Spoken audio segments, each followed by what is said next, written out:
Good morning. Welcome to the Celtic Way Morning Briefing Live. I'm Tony Haggerty, Haggerty 10. You know that by now.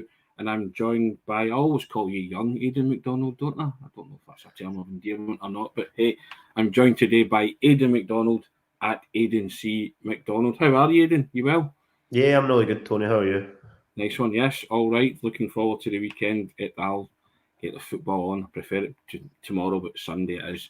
But anyway, I'll direct you to our new offer, guys. Running along the ticker tape, as you can see, £1 for 2 months of full access to everything that we do on the website and access to the pods. Join us, www.celticway.co.uk/subscribe. That's £1 for 2 months, a bargain, and you get to hear the dulcet tones of myself and young Aidan Macdonald and Sean Martin, who's on a day off. Morning, Sean. I'm sure you're watching. Anyway, Aidan, the domestic bandwagon rolls on. We roll into Livingston. We've had our problems in Livingston, West Lothian before, but they won convincingly 3-1 back in March. Andy's 50th game in charge. That was the first win at the Tony Macaroni, as it's now known, for 15 years. But the caveat is that Livingston weren't in the top flight for all those years. But yeah, Andy's 50th game. So that was a convincing one. So another performance like that would go down well, Aidan, wouldn't it? Yeah, if an exact repeater, that would be ideal, Tony, to be honest. I mean, that was quite an important victory last year because I know there was a lot of that squad they'd only played the one game, at the Tony Macaroni, but there was guys like McGregor, Roderick, Beaton, etc., who had played was like 4, 5, 6 games in a row and hadn't won. So I think getting over that psychological hurdle, as much as you might look at Livingston and no disrespect to them in terms of the fixture list, is not maybe one of the biggest games, but that was massive last season, getting that victory. I think that just kind of added to fans' sort of hopes that Celtic would win the league, which obviously it turned out it did. So, no, if you could get another victory here again at the weekend, then that would probably confirm that it's not really an issue going to win away at Livingston anymore. So, no, it's an important game, Tony. It was an important victory, as you say, because it kept them 3 points ahead in the title race and they sort of closed it out. But that was the one that people were talking about, the potential banana skin, because Celtic have had problems on the surface before. And Raymond Haddon comes in and says, as usual, it'll be a tough game on a plastic pitch with the 2 buses parked up. And FS comes in and says, parked buses with bus tyres too. Beach Boys is going early here. He's saying, Hart Ralston, Cameron Carter-Vickers, Gents Taylor, Moy, Hattati, O'Reilly, Maida, George Giakoumakis and Hak Sabanovic. Celtic are going to win 3-2. If you want the scorers, George Giakoumakis times 2 and Gents picking a front 3 is so difficult. Try doing it for every game, Beach Boys, as myself, Aidan and Sean sometimes do. Try and second guess the manager. It's torture, but there you have it. Aidan will speak about possible predictions and lineups later on in the programme. But yeah, I mean, this is one of those games, Aidan, as you said there. If they can go and win, then I wouldn't call it a hoodoo or anything, but we kind of laid that. You lay that to rest, won't you? That you can't turn up and you can't play on that surface and you can't win. Yeah, that will kind of just be something that you end up forgetting about, and then a few years from now you look back and go, "I remember that period of time Celtic couldn't win at the Tony Macaroni." If obviously they get the victory at the weekend. And yeah, last time, despite not having players like Kyogo, etc., available, which we do this time, they were able to go out there and get the victory. So hopefully it's a repeat of that, Tony, because it's crucial that Celtic keep momentum going at the moment. So obviously it's been a wee bit stop-start with the Champions League, so the domestic stuff's got to be, Well, domestically, I think Celtic are going for what their 6th straight win. Is it their 6th straight win in the bounce in the league? Is that right? Motherwell, I think so. Since the one game, yeah, that would make sense. Yeah, Motherwell, St Johnstone, Hibernian, Motherwell, Hartswell, Motherwell's in the League Cup, so it's their 5th straight win. It would be, wouldn't it? Since they lost to St Mirren, yeah, played Motherwell in the Cup. So yeah, that'll be their 5th straight win. And Livingston are on 3 wins, 2 losses, and are drawn their last 6 league games. But they went to Ibrox last week and they led for most of that game. And John Nubble up front. I think it's Nubble, isn't it? I think you pronounce it. Yeah. He's got 3 goals, 2 of them coming against Rangers, Aidan. So, big target man, powerful striker. Celtic have come across his type before, especially playing for Livingston. So he'll need to be watched, won't he? Yeah, no, Nubble's a dangerous player, and as much as he's big and physical, he's technically very good as well. He's got a good turn of pace. He's very effective at sort of getting in the inside and getting his shots away or providing crosses. So the defence will need to be right on the top of their game to deal with him. But I'm sure he'll be somebody that Ange, etc., will have sort of marked out as the sort of guy to watch. And even more so after his goal against Rangers last week, which he took really well because there wasn't the easiest finish. So no, he will definitely be the sort of guy to watch for Livingston, I would say. Yes. Now Ozzy comes in and says, Tony, this time last year the talk was all about the title. Indeed. Well, Celtic are getting back on the domestic horse, and I've written a piece today on the website. I'll put the link to that in. It's about Georgios Giakoumakis and his after-match comments that we touched upon yesterday. At one point, Aidan, and he was like thinking about he wasn't bothering about the negative of in the Champions League didn't come across his mind. He just sort of said it's all about winning the title now and getting back in and winning and getting back into the Champions League by winning the league. There's a link to the article there, and I quite like that, Aidan. That everything was about the kind of crushing disappointment of the Champions League, and he was like, "It's gone. We want to get back in, so we want to win the league." And he's no stranger to making comments and speaking his mind, which is the point of the article. But I guess he's just a confident big fella, isn't he? Yeah, but we know that Georgios Giakoumakis is a kind of confident guy, and as you've said and as highlighted in your article, he's had sort of maybe not similar comments, but comments of confidence in the past, we'll say. And look, he's a good player. I think something like, is it 21 goals now, is it, Tony? Yes, 21 goals and 20 starts. 21 goals and 20 starts. So with those sort of stats, no wonder he's full of confidence. And I thought that did show sort of his mindset, and I guess the mindset of the dressing room after the Shakhtar game. Not to go back to it because I know we've discussed it, but just since you mentioned Giakoumakis' comments, that the whole... Oh, still there, Aidan?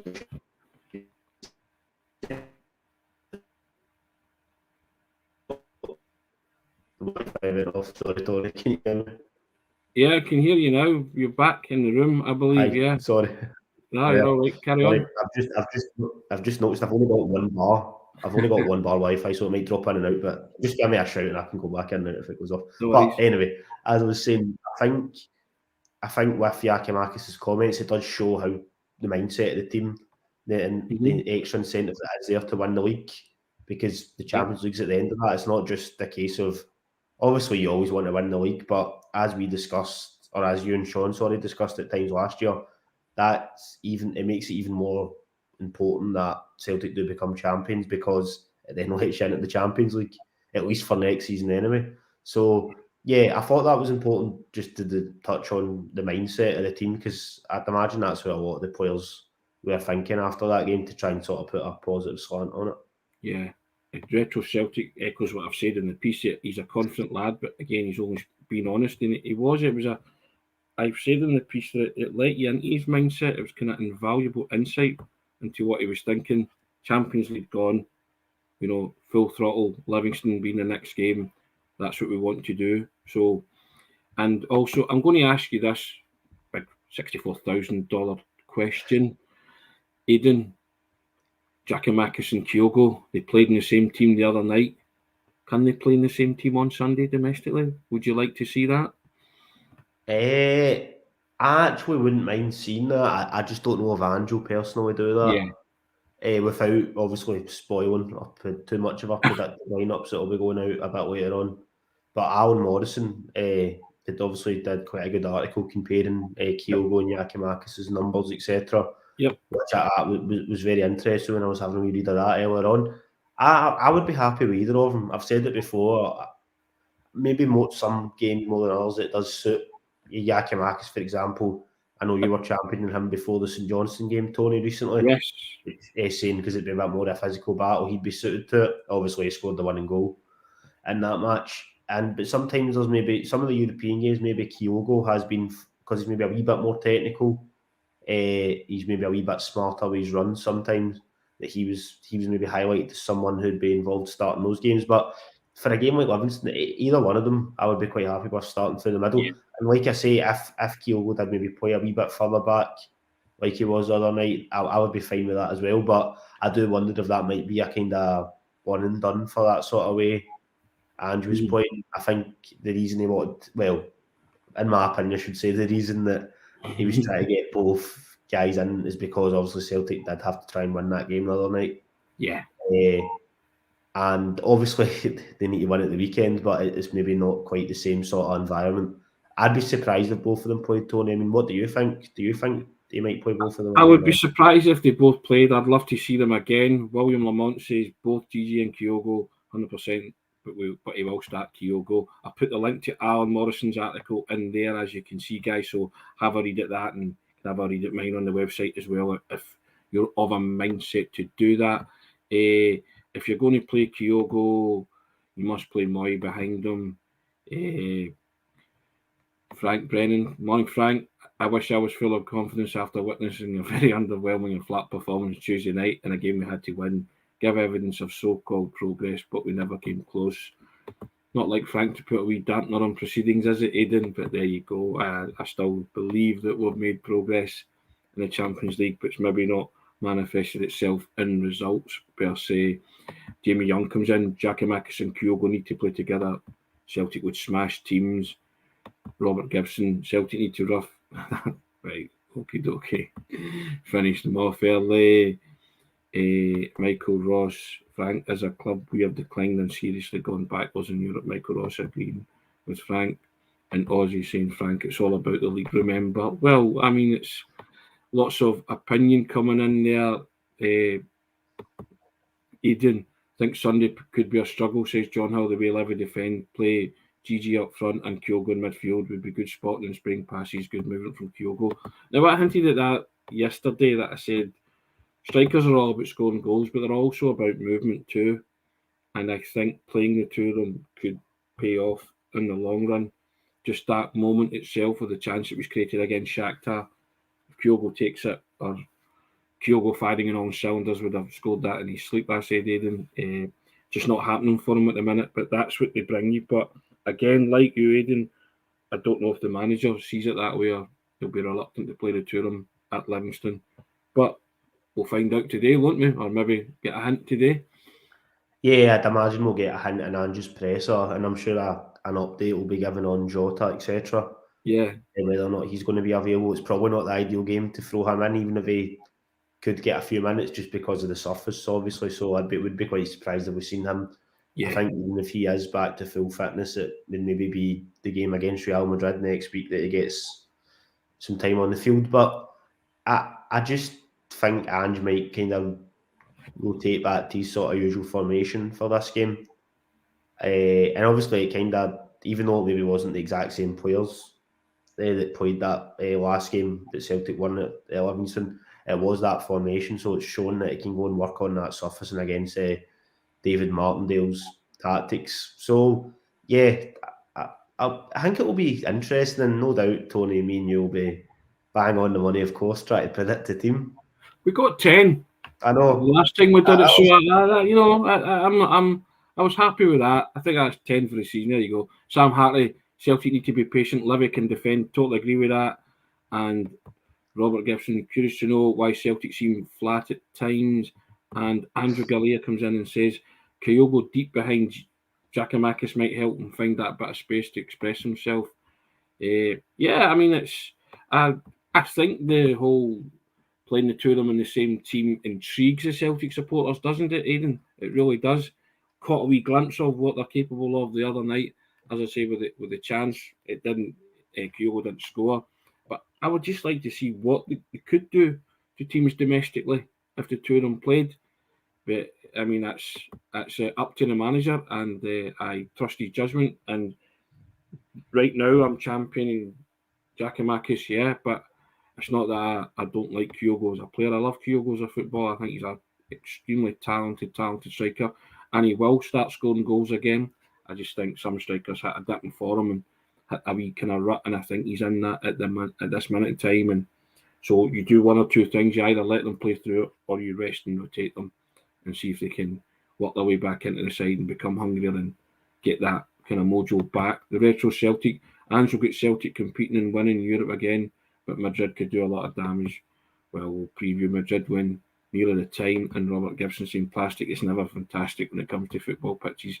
Yeah, that's a different debate entirely, but it's been here for a while, Aidan, and it ain't going away, is it? Yeah, it's probably been discussed to death at this point on all sorts of platforms about the plastic pitch thing. My thoughts have always been it's not ideal, but there's always going to a team at Livingston are just always going to have that, which is fine. That's up to them, and Celtic just need to find a way to just play through it, and they showed that the last time. There isn't really any excuses for not performing because it's a plastic pitch, which it isn't. I know that I'm not saying that's what the commenters are saying, of course. I just mean in the past, it's just a personal shout. Like I've heard from some people, like being at games, that the plastic pitch can maybe get in the way, which I understand. But if you've got better footballers on the pitch, which Celtic do in most departments to Livingston, that it shouldn't hold the team back from going to get a result. I'm kind of in agreement with Retro here. Plastic should be banned in top flight football. The Dutch league has just done it. That's been my stance for many years. But again, as you say, it's been here for many years, and you get on with it. Now, in reference to that game, the 3-1 game, a certain James Forrest had an impact in that game and scored a wonderful goal to make it 3-0 and put the game out of sight and to bed.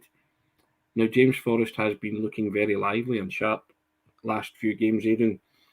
Do you bring him in for that surface, seeing as how he's been over the course and distance, and as recently as last season in the last game that we played there, he made a mark on it? I think it could be a game that Forrest comes in, Tony, and it's not even just a case of because he played well the last time. Yeah. There's recent stats like you've just mentioned to back up whatever that is. Is it the 4 goals? Sorry, in the last 2 league games or something like that. So yeah, I would have no issue with Forrest starting, and maybe that game against Livingston that might be in the back of Andrew's mind, the 3-1 game. And he might think, we'll put Forrest in. I'd be fine with that, Tony, to be honest. Mm-hmm. If he was coming in completely out of the cold after having not really been involved, just making the substitute appearance, but he's been starting matches. So, yeah, I'd be happy for him to come in, to be honest. Andrew Galea says Forrest is ahead of a badder for me. There you go. That's Retro Celtic. He would have played James Forrest on Tuesday. He's on for him. Yeah, I mean, FS, I would start Forrest too. So lots of support for James Forrest and what he's done recently. Sam Hartley, James at start. So I think it's not the worst shout, is it? At this moment in time, without, as I say, revealing anything of our predicted 11s, but it's certainly another ingredient to throw into the mix and another option, Aidan, which on a surface like that, you want options because you're going to have to prize open that defence. Yeah, having another attacking option with Forrest sort of coming back and hitting a bit of form is brilliant because particularly with Jota, etc., being out, and I know Abada has maybe dipped a wee bit recently. I know he get 2 goals against Motherwell, but in general, I don't think it'd be unfair to say that his performances in the last few games maybe haven't been fully ideal. But we know he's got quality. Haksabanovic is looking like a really good signing. Even though Maida at times had struggled, I think he's sort of came back onto a bit of form recently. And obviously Jota being out. So having Forrest is just another option. It's great. And we know the quality James Forrest has had over the years. He's been very unlucky with injuries, etc. So the fact that he's came in and he started doing well, I mean, that's probably a recent spell he's been in. It's probably been his best for a couple of years, Tony, to be honest. Indeed. Michael Ross says just play players that are on form. It's simple. It's kind of similar thoughts to myself when I talk about the Tour de France thing, the yellow jersey. If you're in the team and you have a good game and you're on form, I kind of base that on you. You have the yellow jersey and you earn the right to play the next game. The manager sometimes doesn't see it like that, but I quite like the way Forrest has come back into the side and he's shown up really, really well. So yeah, I wouldn't be averse to playing Forrest on that surface as well because he knows the terrain and he's shown up well there, and I think he's the kind of guy that you might need sometimes on the surface like that. Again, I go back to the whole horses for courses, Aidan, but sometimes you kind of, I don't think you can have enough options for a surface like that and to deal with a team like Livingston. Yeah, I mean, even if we're just taking it on the basis of playing on plastic pitches against teams that are quite defensive, Forrest has played there many times for Celtic, played against Hamilton, Kilmarnock, etc. over the years. Even though it's not, I can't name a specific team, or it doesn't come to mind. I'm sure there's been like cup games against championship teams, etc. He's been playing on plastic surfaces for Celtic. So yeah, it's good to have options. Of course, Tony, you can't complain. We know it's going to be a long season, and there's unfortunately all averages as there's going to be more injuries, particularly to forward players, given how explosive Ange wants the team to play. Yeah, and teams will be putting the boot in. So to be blunt about it, so the cold and hard there, Aidan. Cold and hard. exactly. Yes, I mean, I know. Might get a few pelters for that, but I just think that you can never have, without repeating myself, you can never have too many options, and it's just good to see Forrest back and doing well. So yeah. Robert Gibson says he's not a fan of allowing players to play through form dips, take a break, work on your technique, etc., and work your way back. Yeah, I mean, managers see it differently sometimes, Robert. They have a different approach to that. But yeah, I suppose and it's purely up to the man in charge, isn't it? And you never know what he's going to do, as Aidan and I know from bitter and painful experience. Like you say, Tony, 10 was all right the other night, to be fair. Yeah, indeed. Let's hope Celtic plays well as he did against Killie early in the season on the plastic pitch. Yeah, sure. I totally agree with that. So it's it will come out on the wash on Sunday, but lots of I don't know, lots of permutations here and variables, Aidan, for the what team the Celtic manager can play. And today we'll get a fairer indication of who's back and who's fit and who's not fit. And Sam Hartley comes in and says, give the fans a lift with a good performance and victory. Yeah, I mean, I think I don't think the Celtic fans are too down per se, Sam. I think they were disappointed, I think, more than anything about the Champions League campaign. But domestically, I think they're still purring about the way things are ticking over, going for a fifth straight win after the setback against St Mirren, playing some good stuff and scoring a lot of goals. So I think they're still kind of heads up, aren't they? And I think, like Giakoumakis, Celtic fans have now got that laser focus that just win the title now, start again on Sunday at Livingston. Yeah, it's a good mindset to have, to be honest. I mean, it's probably the most positive thing you could take out of that game the other night is just Giakoumakis' comments, I guess. And it's one of those ones. We know the Champions League's been a bit of a disappointment. We've touched on it in depth. We've taken positives from it. There's been quite a few negatives as well. But without kind of going back over old ground, I think long term, one of the commenters mentioned earlier actually, long term, I'm confident that Ange will have Celtic in Europe and competing. Now, to what extent that will be, I'm nowhere near saying Celtic's going to be near winning a European trophy, but maybe it's going to be kind of a gradual progression of getting some more points in the group, then getting out into the knockout stages, etc., which I'm sure a lot of the fans would be happy with right now, based off this season and based off the fact they weren't in it for 5 years before that. So yeah, Sam Hartley going in disappointed but hugely behind the team. I think that's the MO of every Celtic supporter, isn't it, Aidan, at this moment in time? Yeah. Okay, Aidan, can't put it off any longer. I was going to, not ask you for a predicted 11, but anybody who's definitely going to play in your 11? I think what I actually think is, I'll give you two actually, Tony. Is Go on then. I know in the last couple of games he's sort of been switching between Bernabe, Ralston, and then Juranovic, Taylor. I know Juranovic and Taylor both played the other night. I think they'll both just play again at the weekend. Right. Okay. I know it is probably going to be a physical game, so that probably contradicts what I was saying earlier when I was talking up you saying Giakoumakis for St Johnstone game, but I think Juranovic and Taylor will both maintain their places. Okay. There you go. You heard it here first, Aidan, putting Juranovic and Taylor in the team. I might disagree, Aidan, and think that Ralston might come in place of Juranovic and Taylor stays as well. I would be fine with that, to be fair. I think wide areas could be important getting forward, and I think Ralston, when he goes forward, he's starting to deliver a good ball. And I also think that Giakoumakis functions better sometimes when Ralston's in the team because he finds them in those areas. And I just think that, I think that this game, if you're talking horses for courses, I think this surface in this game is suited to Ralston. Could be wrong. Manager will make a fool of me, and I'm going to no doubt Aidan with his team selection. But I'm inclined to go with Ralston. I'll say Ralston and Taylor then. All right, not to be different, but just the way I'm thinking. Aussie here. Robert Gibson, Livy is Ralston's playground. Andrea Gallia, Ralston power. So some saying Aidan, and some saying no. But, and again, I don't know whether to bow to yourself or go first. Predictions, Aidan. What we saying? What we saying score wise? 2-0. I'll go for 2-0 Celtic. 2-0 for Celtic. Are you going for 2-0? I've went for that a few times now, and it's been wrong every single time. So law of averages. Aye, hopefully. I'm going to say the same as the last time back in March. I'm going to go 3-1. 3-1 to Celtic. What say you guys? What the commenters saying? What do you think the score will be? Edward Y of Oz says, 4-1 Celtic, says Kevin Ferrier. Edward Y of Oz says the bricky with feet, GG and gents, a bit of size. There you go. 3-1 says the retro Celtic. Cameron Carter Vickers, Georges Giakoumakis and Turnbull.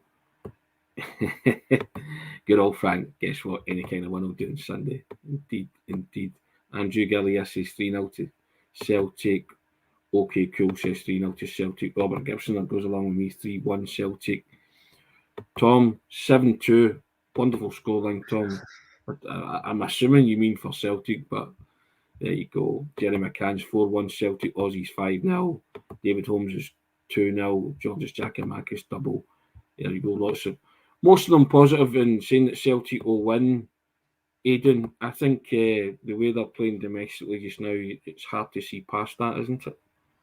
I would say so. I do think it will be a tough game.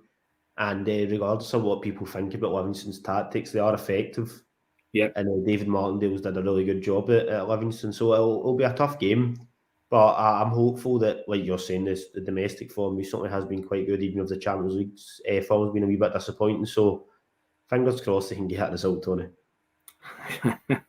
And Andrew Gillian, Aussie asking, are you coming to Australia? Tony, you coming out? I will let you know, guys. I think it's inching ever closer. It was ever thus, but still hopeful. Maybe I have something to tell you about that in the next week or so. But there's plans in place, let's put it that way. So we'll see how it goes. Hopefully I can join Ange on the homecoming tour. Johnny comes to Cindy, I want to meet the wardrobe. What can you say to that, Aidan? There's just no answer to that, eh? There you go. You'll be looked after, says Ozzy. Yeah, thanks very much. That's very kind. Appreciate that. Yeah, but there you have it. Well, Aidan, the bandwagon rolls along to West Lothian. Celtic going to be posed a question by Livingston on Sunday, as they always are. But the premise is always the same, Aidan. 3 points, and hopefully it's a good weekend for Celtic and they make it 5 league wins on the spin. They're playing well. They're scoring goals. Yep, European football is over for the season. That's a disappointment. But there's a title to win, Aidan. Exactly, no. There's plenty to play for between now and May, Tony, so plenty to be positive about as well. Indeed. And with that, just short of the half-hour mark, we shall bid you adieu. I think young Aidan's got more pressing matters at hand, haven't you? work, eh? Work and sleep, Aidan, that's what it is. But there you go. Thanks for joining us. Thanks for the comments. Hope you have a wonderful weekend. Always result dependent, of course. We'll be back on Monday to pour over the Livingston game and how it all unfolded. But as always, I'll just direct your attention to the ticker tape. Subscribe to the Celtic Way. Support top quality journalism covering the club you love. It's £1 for 2 months of full access. A bargain, Aidan. Get to hear Aidan. Get to hear myself, Sean Martin as well. All you'd have to do is hit the button and join us. www.celticway.co.uk/subscribe. That's www.celticway.co.uk/subscribe. Thanks to Aidan. Love Cheers, your contribution, sir. Very good. And thanks to the commenters. We'll do it all again on Monday, same time, same back channel. Have a great weekend. Take care. Cheers, guys.